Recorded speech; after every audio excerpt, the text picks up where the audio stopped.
Bismillah. Assalaamu calaykum waraxmatullaahi wabarakaatu. Ku soo dhowow barnaamijka adkaarta. Barnaamijka adkaarta waxaan kaga waramnaa axaadiista ku soo aroortay adkaarta la akhriyo subax iyo gelinka dambe.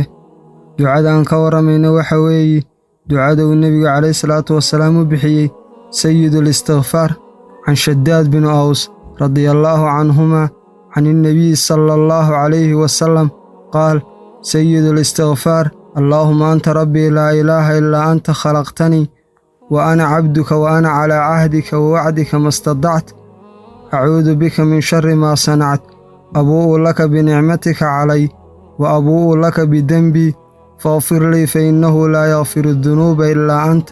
دعاء معنيه وحوي اللهم الله يو أدق ربي baa tahay ilaa xaq lagu caabudo ma jiro ilaa adiga mooyaane. Ilaahayow waad i abuurtay, anna addoonkaagii baan ahay, anigu ballankaagii baan ku suganahay. Yaboohaagiyo ballankaagii intaan awoodo waxaan magan galayaa adiga, shay sharkii baan kaa magan galayaa aan sameeyey. Waxaan kuu qirayaa adiga allahayow nimcadaada aad ii nimcaysay waan qirsanahay. Waxaa kaloon qirayaa dembiyada aan galay. Ilaahayow ii dhaaf. Shaanigaagu waxa weeye dembiyada ma dhaafo adiga mooyaane.